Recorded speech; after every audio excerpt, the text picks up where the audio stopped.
Partie 8. De nouveau, Missé interrompit son récit. Elle s'était levée et elle était allée à la fenêtre. Elle regarda dehors et resta debout longtemps sans bouger. Je voyais comme un léger tremblement dans la silhouette de son dos. Brusquement, elle se retourna avec fermeté.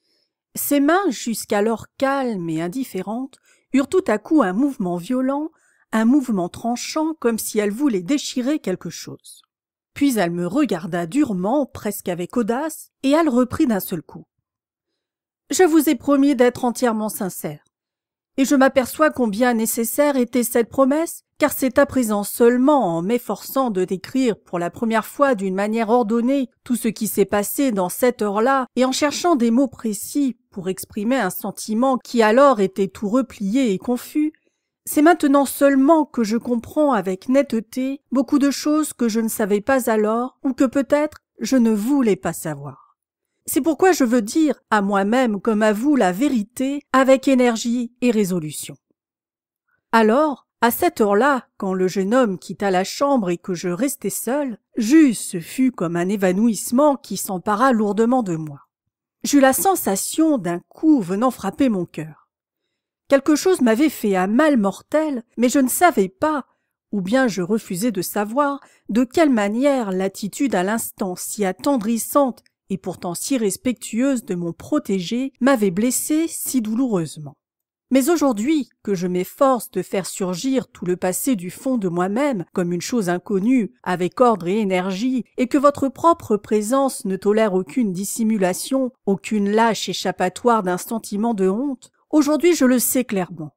Ce qui alors me fit tant de mal, c'était la déception que ce jeune homme fût parti si docilement, sans aucune tentative pour me garder, pour rester auprès de moi, qu'il eût obéi humblement et respectueusement à ma première demande, l'invitant à s'en aller, au lieu d'essayer de me tirer violemment à lui, qu'il me vénéra uniquement comme une sainte apparue sur son chemin, et qu'il ne sentit pas que j'étais une femme. Ce fut pour moi une déception que je ne m'avouai pas, ni alors ni plus tard, mais le sentiment d'une femme sait tout sans parole et sans conscience précise. Car, maintenant je ne m'abuse plus, si cet homme m'avait alors saisi, s'il m'avait demandé de le suivre, je serais allée avec lui jusqu'au bout du monde. J'aurais déshonoré mon nom et celui de mes enfants. Indifférente au discours des gens et à la raison intérieure, je me serais enfuie avec lui, comme cette madame Henriette avec le jeune Français que la veille elle ne connaissait pas encore. Je n'aurais pas demandé ni où j'allais, ni pour combien de temps. Je n'aurais pas jeté un seul regard derrière moi sur ma vie passée. J'aurais sacrifié à cet homme mon argent, mon nom, ma fortune, mon honneur. Je serais allée mendier, et probablement il n'y a pas de bassesse au monde à laquelle il ne m'eût amené à consentir. J'aurais rejeté tout ce que dans la société on nomme pudeur et réserve, si seulement il s'était avancé vers moi en disant une parole ou en faisant un seul pas. S'il avait tenté de me prendre à cette seconde, j'étais perdue et liée à lui pour toujours. Mais, je vous l'ai déjà dit, cet être singulier ne jeta plus un regard sur moi, sur la femme que j'étais, et combien je brûlais de m'abandonner toute, je ne le sentis que lorsque je fus seule avec moi-même, lorsque la passion qui, un instant auparavant, exaltait encore son visage illuminé et presque séraphique, fut retombée obscurément dans mon être et se mit à palpiter dans le vide d'une poitrine délaissée. Je me levai avec peine, mon rendez-vous m'était doublement désagréable. Il me semblait que mon front était surmonté d'un casque de fer lourd et oppressant, sous le poids duquel je chancelais. Mes pensées étaient décousues et aussi incertaines que mes pas lorsque je me rendis enfin à l'autre hôtel auprès de mes parents.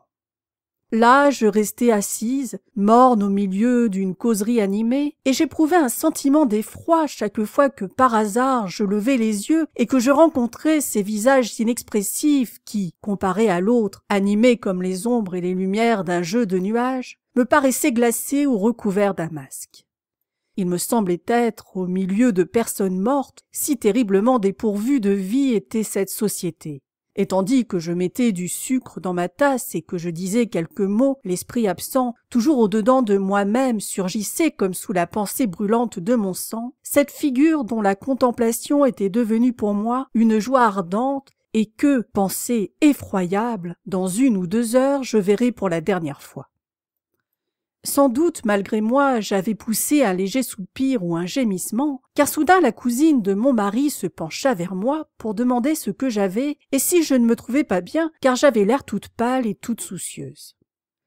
Cette question inattendue fut vite saisie par moi comme l'occasion de déclarer aussitôt qu'effectivement je souffrais d'une migraine, et je demandai la permission de me retirer discrètement. Ainsi rendu à moi-même, je rentrai en toute hâte à mon hôtel. À peine y fus-je et m'y trouvai-je seul que de nouveau j'éprouvai un sentiment de vide et d'abandon, et que le désir d'être auprès de ce jeune homme que je devais quitter aujourd'hui pour toujours m'étreignit avec fureur. J'allais et venais dans ma chambre, j'ouvrais sans motif des tiroirs, je changeais de costume et de ruban, pour me retrouver brusquement devant le miroir, me demandant d'un œil inquisiteur si ainsi paré, je ne pourrais pas attacher son regard sur moi. Subitement, je me compris. Faire tout pour ne pas le quitter, et dans 1 seconde, toute de véhémence, ce désir devint une résolution. Je courus trouver le portier de l'hôtel, lui annonçant que je partais aujourd'hui même par le train du soir. Et maintenant, il s'agissait de faire vite, je sonnai la femme de chambre pour qu'elle m'aidât à préparer mes bagages, car le temps pressait. Tandis qu'avec une commune hâte nous entassions, à qui mieux dans les malles, les vêtements et les menus objets usuels, je me représentais par avance tout ce que serait cette surprise, comment je l'accompagnerais jusqu'au train, et lorsqu'au tout dernier moment il me tendrait déjà la main pour l'adieu final, comment je suivrais brusquement dans le wagon le jeune homme étonné pour être avec lui cette nuit-là, la nuit suivante et tant qu'il me voudrait. Une sorte d'ivresse ravie et enthousiaste tourbillonnait dans mon sang. Parfois je riais très fort, à l'improviste, tout en jetant les robes dans mes malles, au grand étonnement de la femme de chambre. Mon esprit, je le sentais bien, n'était plus dans son assiette. Lorsque le commissionnaire vint pour prendre les malles, je le regardai d'abord d'un air surprise. Il m'était trop difficile de penser aux choses positives, tandis que l'exaltation faisait déborder entièrement mon âme. Le temps pressait, il pouvait être près de 7 heures, il restait tout au plus 20 minutes jusqu'au départ du train. Je me consolai en songeant que ce n'était plus à une séparation et à un adieu que j'allais, puisque j'étais résolu à l'accompagner dans son voyage tant qu'il me le permettrait. Le commissionnaire prit mes malles et je me précipitai au bureau de l'hôtel pour acquitter ma note. Déjà le gérant me rendait l'argent, déjà j'étais prête à sortir lorsqu'une main toucha délicatement mon épaule. Je sursautai. C'était ma cousine qui, inquiète de mon prétendu malaise, était venue me voir. Mes yeux s'obscurcirent. Je n'avais vraiment que faire d'elle. Chaque seconde de délai signifiait un retard fatal. Cependant la politesse m'obligeait à l'écouter et à lui répondre, au moins pendant un moment. « Il faut que tu te couches, insista-t-elle. À coup sûr, tu as de la fièvre. » Et c'était fort possible, car je sentais mes tempes battre avec une extrême violence, et parfois passaient sur mes yeux ces ombres bleues qui annoncent l'approche d'un évanouissement. Mais je protestais, je m'efforçais d'avoir l'air reconnaissante, tandis que chaque parole me brûlait et que j'aurais aimé repousser d'un coup de pied cette sollicitude si inopportune.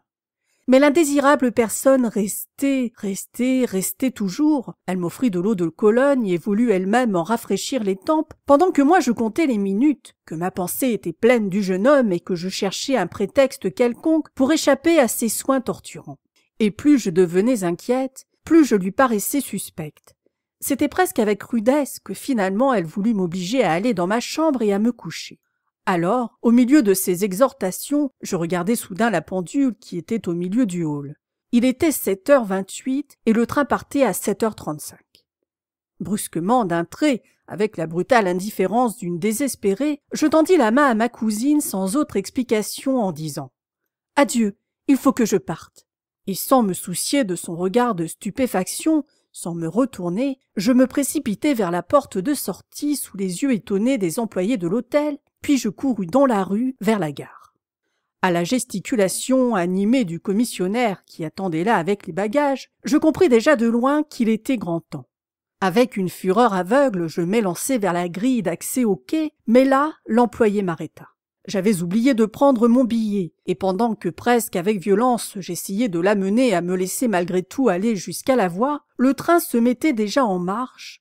Je regardais fixement en tremblant de tous mes membres pour saisir au moins encore un regard de l'une des fenêtres des wagons, au moins un geste d'adieu, un salut. Mais par suite de la marche rapide du train, il ne m'était plus possible d'apercevoir son visage. Les voitures roulaient toujours plus vite et au bout d'une minute, il ne resta plus devant mes yeux obscurcis qu'un nuage de fumée noire. Sans doute je restai là comme pétrifié, Dieu sait combien de temps, car le commissionnaire m'avait vainement adressé la parole à plusieurs reprises avant d'oser toucher mon bras. Ce dernier geste me fit tressauter de frayeur. Il me demanda s'il devait remporter les bagages à l'hôtel. Il me fallut quelques minutes pour me ressaisir. Non, ce n'était pas possible. Après ce départ ridicule et plus que précipité, je ne pouvais plus y revenir, je ne le voulais pas, jamais plus. Aussi, impatiente d'être seule, je lui ordonnai de mettre les bagages à la consigne. Ce n'est qu'ensuite, au milieu de la cohue sans cesse renouvelée des gens qui se pressaient bruyamment dans le hall et dont le nombre peu à peu diminua, que j'essayai de réfléchir avec clarté au moyen d'échapper à cette douloureuse et atroce obsession de colère, de regret et de désespoir, car, pourquoi ne pas l'avouer, l'idée d'avoir, par ma propre faute, manqué cette dernière rencontre me déchirait le cœur avec une acuité brûlante et impitoyable. J'aurais presque crié, tellement me faisait mal cette lame d'acier chauffée à blanc qui pénétrait en moi toujours plus implacable. Seuls peut-être des gens absolument étrangers à la passion connaissent, en des moments tout à fait exceptionnels, ces explosions soudaines d'une passion semblable à une avalanche ou à un ouragan. Alors, des années entières de force non utilisées se précipitent et roulent dans les profondeurs d'une poitrine humaine. Jamais auparavant et jamais par la suite, je n'éprouvai une telle surprise et une telle fureur d'impuissance qu'en cette seconde où, prête à toutes les extravagances, prête à jeter d'un seul coup dans l'abîme toutes les réserves d'une vie bien administrée, toutes les énergies contenues et accumulées jusqu'alors, je rencontrai soudain devant moi un mur d'absurdité contre lequel ma passion venait inutilement buter. Ce que je fis ensuite ne pouvait qu'être absurde également. C'était une folie, même une bêtise, j'ai presque honte de le raconter, mais je me suis promis et je vous ai promis de ne rien vous céder. Je cherchais à le retrouver, c'est-à-dire j'essayais d'évoquer chaque moment que j'avais passé avec lui. J'étais attiré violemment vers tous les endroits où la veille nous avions été ensemble, vers le banc du jardin public d'où je l'avais entraîné, vers la salle de jeu où je l'avais vu pour la première fois, et même jusque dans cet hôtel borgne, simplement pour revivre encore une fois le passé. Et le lendemain, je voulais parcourir en voiture le même chemin le long de la corniche, afin que chaque parole, chaque geste pût encore une fois revivre en moi. Tellement insensée, tellement puérile était la confusion de mon âme. Mais songez que ces événements s'étaient abattus sur moi comme la foudre, je n'avais guère senti autre chose qu'un coup brusque, un coup unique qui m'avait étourdi. Mais maintenant, brutalement sorti de ce tumulte, je voulais encore une fois revivre pour en jouir rétrospectivement, bribe par bribe, ces émotions fugitives, grâce à cette façon magique de se tromper soi-même que nous appelons le souvenir. À vrai dire, ce sont là des choses que l'on comprend ou que l'on ne comprend pas. Peut-être faut-il avoir un cœur brûlant pour les concevoir. Ainsi, je me rendis d'abord dans la salle de jeu pour chercher la table où avait été sa place et pour y revoir, par l'imagination, parmi toutes ses mains, les siennes. J'entrai, la table où je l'avais aperçue pour la première fois était, je le savais bien, celle de gauche dans le second salon. Je revoyais chacun de ses gestes avec précision, comme une somnambule, les yeux fermés et les mains tendues, j'aurais retrouvé sa place. J'entrai donc et je traversai aussitôt la salle. Et là, lorsque, après avoir franchi la porte, mon regard se fut tourné vers cette foule bruyante, il se produisit quelque chose de singulier. Là, exactement à l'endroit que je m'étais représenté, là, il se trouvait assis, hallucination de la fièvre, lui-même en personne, lui exactement tel que je venais de le voir en songe, exactement tel qu'il était la veille, les yeux fixement dirigés sur la boule, blême comme un spectre, mais lui, indéniablement lui. Je fus sur le point de crier, si grand était mon effroi, mais je contins ma frayeur devant cette vision insensée et je fermai les yeux. « Tu es folle, tu rêves, tu as de la fièvre, me disais-je. C'est absolument impossible, tu es halluciné, il est parti d'ici en chemin de fer il y a une demi-heure. » Alors je rouvris les yeux. Mais, horreur, exactement comme avant, il était assis là en chair et en os, indéniablement. J'aurais reconnu ces mains-là parmi des millions d'autres. Non, je ne rêvais pas, c'était bien lui. Il n'était pas parti comme il me l'avait juré, l'insensé était resté, il avait porté ici au tapis vert l'argent que je lui avais donné pour rentrer chez lui, et oubliant tout dans sa passion, il était venu le jouer à cette table, tandis que mon cœur au désespoir se brisait pour lui. Un sursaut de tout mon être me poussa en avant, la fureur remplit mes yeux, une fureur enragée dans laquelle je voyais rouge, un désir de saisir à la gorge le parjure qui avait si misérablement trompé ma confiance, mon sentiment, mon dévouement. Mais je me contraignis encore. Avec une lenteur voulue, quelle énergie ne me fallut-il pas, je m'approchai de la table juste en face de lui, un monsieur me fit place poliment. 2 mètres de drap vert étaient entre nous deux et je pouvais, comme au théâtre du haut d'un balcon, observer tout à mon aise son visage, ce même visage que 2 heures auparavant j'avais vu rayonnant de gratitude, illuminé par l'auréole de la grâce divine et qui maintenant était redevenu la proie frémissante de tous les feux infernaux de la passion. Les mains, ces mains que cet après-midi encore j'avais vu étreindre pour le plus sacré des serments le bois du prie-Dieu, elles agrippaient, à présent de nouveau en se crispant, l'argent qui était autour d'elles comme des vampires luxurieux. Car il avait gagné. Il devait avoir gagné une forte, très forte somme. Devant lui brillait un amas confus de jetons, de louis d'or et de billets de banque, un pêle-mêle de choses placées n'importe comment, dans lesquelles les doigts, ses doigts nerveux et frémissants, s'allongeaient et se plongeaient avec volupté. Je les voyais tenir et plier en les caressant les divers billets, retourner et palper amoureusement les pièces de monnaie et ensuite, brusquement, en saisir une poignée et la jeter sur l'un des rectangles. Et aussitôt, les narines recommençaient à frémir par intervalles. La pelle du croupier détournait du tas d'argent ses yeux brillants de cupidité qui suivaient le mouvement furibond de la boule et il était comme arraché à lui-même tandis que ses coudes paraissaient littéralement cloués au tapis vert. La possession dont il était victime se manifestait d'une façon encore plus terrible et plus effrayante que la veille, car chacun de ces mouvements assassinait en moi l'image brillant comme sur un fond d'or que j'avais emporté avec crédulité et qui m'habitait. Nous respirions donc à 2 mètres l'un de l'autre. Je le regardais fixement sans qu'il s'aperçût de ma présence. Il ne levait les yeux ni sur moi ni sur personne, son regard glissait seulement du côté de l'argent et vacillait avec inquiétude en observant la boule qui roulait. Ce cercle vert et furibond accaparait et affolait tous ses sens. Le monde entier, l'humanité entière s'était fondue pour lui dans ce rectangle de drap tendu. Et je savais que je pourrais rester là des heures et des heures sans qu'il se doutât seulement de ma présence. Mais je ne pus y tenir davantage. Dans une brusque résolution, je fis le tour de la table, j'allai derrière lui, et ma main saisit brusquement son épaule. Son regard chavira, pendant une seconde il me dévisagea, les prunelles vitreuses et comme quelqu'un qu'on ne connaît pas, absolument pareil à un ivrogne qu'on a de la peine à secouer de son sommeil et dont les yeux sont encore brouillés par les vapeurs grises et fumeuses qu'il y a en lui. Puis il sembla me reconnaître, sa bouche s'ouvrit en tremblant, il me regarda d'un air heureux et balbutia tout bas avec une familiarité où il y avait à la fois de l'égarement et du mystère. Ça marche bien, je l'ai senti tout de suite en entrant et en voyant qu'il était là. Je l'ai senti tout de suite.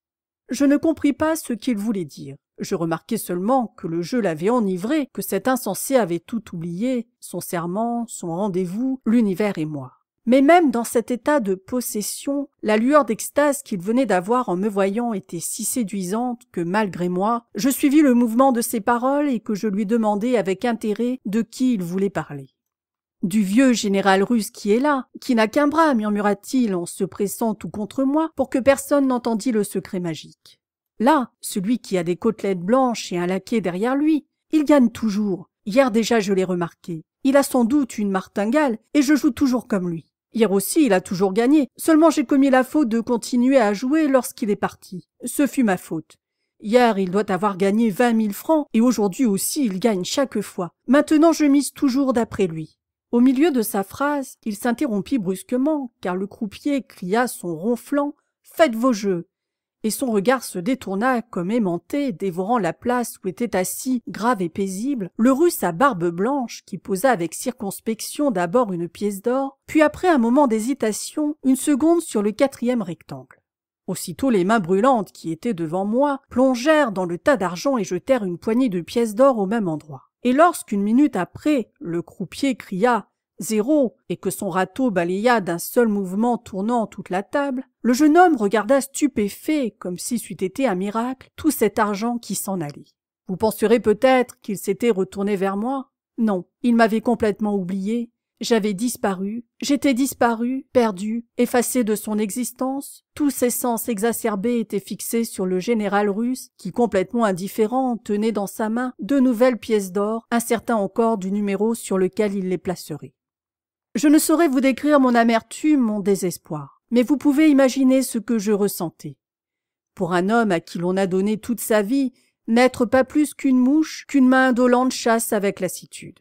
De nouveau une vague de fureur enragée passa sur moi. J'étreignis son bras avec tant de violence qu'il sursauta. « Vous allez vous lever tout de suite », lui murmurai-je tout bas, mais d'un ton d'autorité. « Rappelez-vous le serment que vous avez fait aujourd'hui dans l'église, misérable parjure que vous êtes. » Il me regarda touché et tout pâle. Ses yeux prirent soudain l'expression d'un chien battu. Ses lèvres tremblèrent. Il sembla se rappeler brusquement tout le passé et être saisi par une sorte d'horreur de lui-même. « Oui, oui, bégaya-t-il. Oh mon Dieu, oui, je viens, pardonnez-moi. » Et déjà sa main rassemblait tout l'argent, rapidement d'abord, avec des mouvements larges et énergiques, mais ensuite avec une indolence de plus en plus grande, et comme s'il eût été retenu par une force contraire. Son regard était retombé sur le général russe, qui précisément était en train de miser. « Un moment encore, » fit-il en jetant très vite 5 pièces d'or sur le même rectangle. « Rien que cette seule partie. Je vous jure qu'ensuite je m'en irai. Rien que cette seule partie. » Et de nouveau sa voix expira.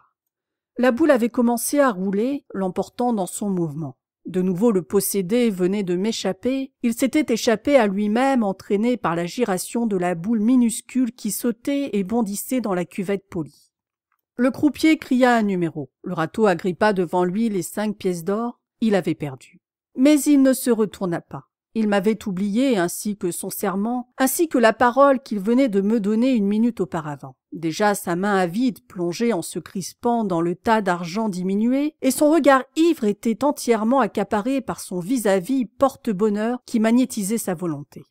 Ma patience était à bout, je le secouai encore une fois, mais maintenant avec violence. « Levez-vous immédiatement, à l'instant même. Vous avez dit que ce serait la dernière partie. » Alors se produisit quelque chose d'inattendu. Il se retourna soudain. Cependant le visage qui me regardait n'était plus celui d'un homme humble et confus, mais celui d'un furieux ivre de colère, dont les yeux brûlaient et dont les lèvres frémissaient de rage. « Fichez-moi la paix !» rugit-il comme un tigre. « Allez-vous-en, vous me portez malheur.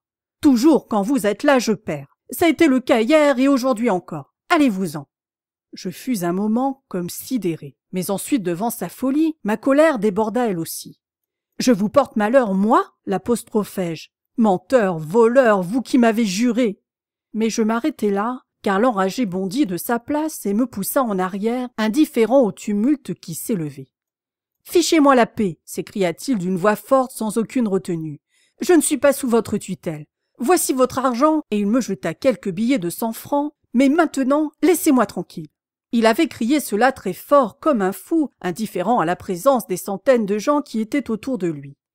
Tout le monde regardait, chuchotait, insinuait des choses, riait, et même de la salle voisine s'approchaient de nombreux curieux. Il me semblait que l'on m'arrachait mes vêtements et que j'étais là toute nue devant ces gens pleins de curiosité. « Silence, madame, s'il vous plaît » dit d'une voix forte et autoritaire le croupier en frappant sur la table avec son râteau. C'était à moi que s'adressaient les paroles de ce médiocre personnage.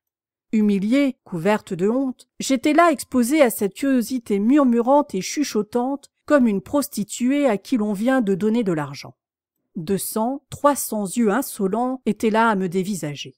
Et, comme en m'écartant, en courbant le dos sous cette averse immonde d'humiliation et de honte, je tournais les regards de côté, voici que devant moi, je rencontrai 2 yeux que la surprise rendait presque tranchants. C'était ma cousine qui me regardait d'un air égaré, la bouche ouverte et la main levée comme sous l'effet de la terreur. Cela me donna comme un coup de fouet. Avant qu'elle eût pu bouger, se remettre de sa surprise, je me précipitai hors de la salle. J'eus encore assez de force pour aller tout droit jusqu'au banc, le même banc où la veille ce possédé s'était effondré. Et aussi faible, aussi épuisé et brisé que lui, je me laissai tomber sur le bois dur et impitoyable. Il y a maintenant 24 ans de cela, et cependant, quand je pense à ce moment où j'étais là, fustigé par ces insultes sous les yeux de 1000 inconnus, mon sang se glace dans mes veines, et je sens de nouveau avec effroi quelle substance faible, misérable et lâche doit être ce que nous appelons avec l'emphase l'âme, l'esprit, le sentiment, la douleur, puisque tout cela, même à son plus haut paroxysme, est incapable de briser complètement le corps qui souffre, la chair torturée. Puisque malgré tout, le sang continue de battre et que l'on survit à de telles heures, au lieu de mourir et de s'abattre comme un arbre frappé par la foudre. La douleur ne m'avait rompu les membres que pour un moment, le temps de recevoir le choc, de sorte que je tombais sur ce banc hébété, à bout de souffle, avec pour ainsi dire l'avant-goût voluptueux de ma mort nécessaire. Mais je viens le dire, toute souffrance est lâche. Elle recule devant la puissance du vouloir vivre qui est ancrée plus fortement dans votre chair que toute la passion de la mort ne l'est dans notre esprit. Chose inexplicable à moi-même, après un tel écrasement des sentiments, je me relevai malgré tout, à vrai dire, sans savoir que faire. Et soudain je me rappelai que mes malles étaient à la gare. Dès lors je n'eus plus qu'une pensée, partir, partir, partir d'ici, simplement partir loin de cet établissement maudit infernal. Je courus à la gare sans faire attention à personne, je demandai l'heure du premier train pour Paris. À 10 heures, me dit l'employé, et aussitôt je fis enregistrer mes bagages. 10 heures. Il y avait donc exactement 24 heures depuis cette affreuse rencontre, 24 heures tellement remplies par une tempête qui avait déchaîné les sentiments les plus insensés, que mon âme en était brisée pour toujours. Mais d'abord je ne sentis qu'une seule parole dans ce rythme éternellement martelé et vibrant, partir, partir, partir, les pulsations de mes tempes enfonçaient sans cesse comme un coin ce mot-là dans ma tête. Partir, partir, partir, loin de cette ville, loin de moi-même, rentrer chez moi, retrouver les miens, ma vie d'autrefois, ma vie véritable. Je passai la nuit dans le train, j'arrivai à Paris. Là, j'allai d'une gare à l'autre et directement je gagnai Boulogne, puis je me rendis de Boulogne à Douvres, de Douvres à Londres, et de Londres chez mon fils, tout cela avec la rapidité d'un vol, sans réfléchir, sans penser à rien, pendant 48 heures, sans dormir, sans parler, sans manger, 48 heures pendant lesquelles toutes les roues ne faisaient que répéter en grinçant ce mot-là, partir, partir, partir, partir. Lorsque enfin, sans être attendu par personne, j'entrai dans la maison de campagne de mon fils, tout le monde eut un mouvement d'effroi. Il y avait sans doute dans mon être, dans mon regard, quelque chose qui me trahissait. Mon fils s'avança pour m'embrasser, j'eus un mouvement de recul devant lui. La pensée m'était insupportable qu'il toucha des lèvres que je considérais comme souillées.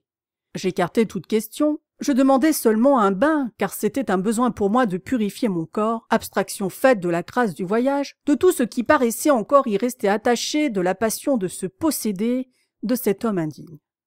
Puis je me traînai jusque dans ma chambre et je dormis pendant 12 ou 14 heures d'un sommeil de bête ou de pierre, comme je n'en ai jamais eu ni avant, ni depuis, un sommeil qui m'a appris ce que c'est que d'être couché dans un cercueil et d'être mort.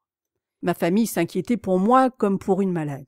Mais leur tendresse ne réussissait qu'à me faire mal. J'avais honte, j'étais honteuse de leur respect, de leur prévenance, et je devais sans cesse me surveiller pour ne pas leur crier soudain combien je les avais tous trahis, oubliés, presque abandonnés, sous le coup d'une passion folle et insensée. Ensuite, je me rendis dans une petite ville française au hasard, où je ne connaissais personne, car j'étais poursuivi par l'obsession que tout le monde pouvait, à mon aspect, au premier coup d'œil, s'apercevoir de ma honte et de mon changement, tellement je me sentais trahi et sali jusqu'au plus profond de l'âme. Parfois, en m'éveillant le matin dans mon lit, j'avais une crainte terrible d'ouvrir les yeux. Le souvenir m'assaillait brusquement de cette nuit où je m'éveillais soudain à côté d'un inconnu, d'un homme demi-nu, et alors, tout comme la première fois, je n'avais plus qu'un seul désir, celui de mourir aussitôt. Malgré tout, le temps a un grand pouvoir et l'âge amortit de façon étrange tous les sentiments. On sent qu'on est plus près de la mort, son ombre tombe noire sur le chemin, les choses paraissent moins vives, elles ne pénètrent plus aussi profond et elles perdent beaucoup de leur puissance dangereuse. Peu à peu, je me remis du choc éprouvé, et quand de longues années après, je rencontrai un jour en société l'attaché de la légation d'Autriche, un jeune Polonais, et qu'à une question que je lui posai sur sa famille, il me répondit qu'un fils de l'un de ses cousins, précisément, s'était suicidé 10 ans auparavant à Monte-Carlo, je ne sourcillai même pas. Cela ne me fit presque plus mal. Peut-être même, pourquoi nier son égoïsme, Cela me fit-il du bien, car ainsi disparaissait tout danger de le rencontrer encore. Je n'avais plus contre moi d'autre témoin que mon propre souvenir. Depuis, je suis devenu plus paisible. Vieillir n'est au fond pas autre chose que n'avoir plus peur de son passé. Et maintenant, vous comprendrez pourquoi je me suis décidé brusquement à vous raconter ma destinée. Lorsque vous défendiez Madame Henriette et que vous souteniez passionnément que 24 heures pouvaient changer complètement la vie d'une femme, je me sentis moi-même visée par ces paroles.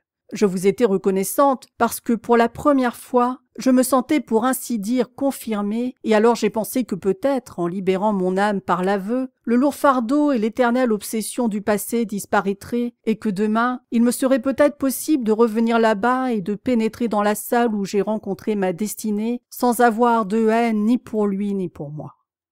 Alors la pierre qui pèse sur mon âme sera soulevée, elle retombera de tout son poids sur le passé et l'empêchera de ressurgir encore une fois. Cela m'a fait du bien d'avoir pu vous raconter cela. Je suis maintenant soulagée et presque joyeuse. Je vous en remercie. À ces mots, je m'étais levée soudain, voyant qu'elle avait fini. Avec un peu d'embarras, je cherchais à dire quelque chose, mais elle s'aperçut sans doute de mon émotion et rapidement elle coupa court. « Non, je vous en prie, ne parlez pas.